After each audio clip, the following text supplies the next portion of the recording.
இலங்கையில் 9 லட்சத்திற்கு ஏலம் போன அம்பானின் சேலை. வியந்து போன மக்கள். வாங்க முழுமையா செய்தியை பார்க்கலாம். யாழ்ப்பாணம் புங்குடுதீவு கண்ணையா அம்பாளுக்கு சாற்றிய சேலை 9 லட்சம் ரூபாவிற்கு ஏலத்தில் விற்கப்பட்டுள்ளது.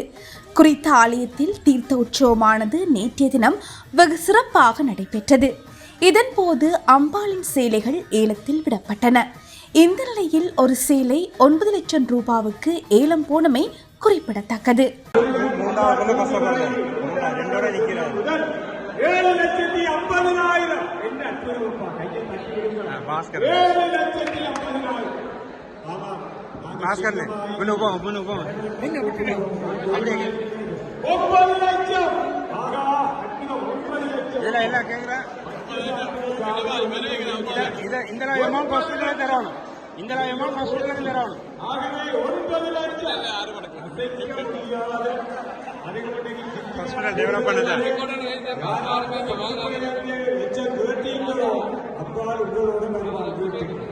ஆகவே 9 லட்சம் சித்திரப்பூரிலே தீர்த்தோற்சவத்திலே இந்த சாரி 9 லட்சம். இதை பொறுக்கிறவர்கள் இந்த அம்பாளுடைய தூண்கள் அழகு வரப்போவது ஆலய வர்ணப்பூச்சி வேலைகள் இன்னும் எல்லாரும் கருக்கிறார்கள். உலகம் முழுவதும் இலங்கையிலே உள்ளத்திலே பெருந்தகையிலே ஒரு சக்தி கூட போல இருப்பது கண்ணகி அம்பாளுடைய ஆலயம். மறக்க முடியாது யாரும். ஆகவே வரலாற்றில் பதிவு. ஆமாம், அந்த வகையில் 9 லட்சம். சரி, ஒருதான் கூறி பார்ப்போம்.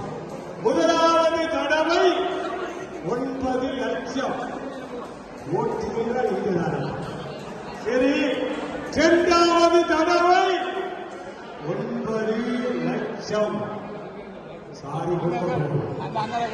ஆகவே அன்பர்களே, கண்ணகை அம்பிகையினுடைய அறிஞர்களே, மூன்றாவது தடவை சொல்லத்தான் அப்பதான் சொல்ல வரும். ஆனால் மூன்றாவது தடவை 9 லட்சம். நன்றி.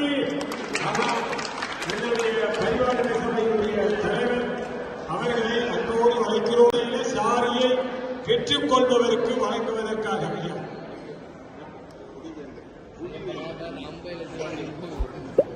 நவரத்ன சிங்கம் புவிவேந்தர். பேரே அப்படிதான், புவிவேந்தர். இந்த உலகத்துக்கு ஆட்சியாளர் புவிவேந்தர். புவியை ஆளுகின்ற அந்த வேந்தருக்கு தங்களுடைய பொற்கரத்தினாலே கொடுக்க இருக்கிறார். எங்களுடைய சாரி வழங்கப்பட இருக்கிறது. தலைவர் இந்த தாம்பாளத்தில் இருக்கிற பச்சை சாரி புவிதேவன் புவிவேந்தர் வேந்தர் மாறி நிலவிப்போல் நிலையமாக புவிவேந்தர் மாறி நெடுமலை கந்தகையினுடைய அன்பனாக புவிவேந்தர் மாறி துறைதரும் சோதியாக புவிவேந்தர் மாறி மாறி தொன்மையார் கந்தகையினுடைய பச்சைச்சாரி வாங்கின மன்னன் புவிவேந்தர் மாறி நிறையது ஆணையேற்று புவிவேந்தர் மாறி இன்னும் பல சாரிகளை ஒவ்வொரு ஆண்டிலும் வாங்க வாழும் புவிவேந்தர் மாறி மாறி மாறி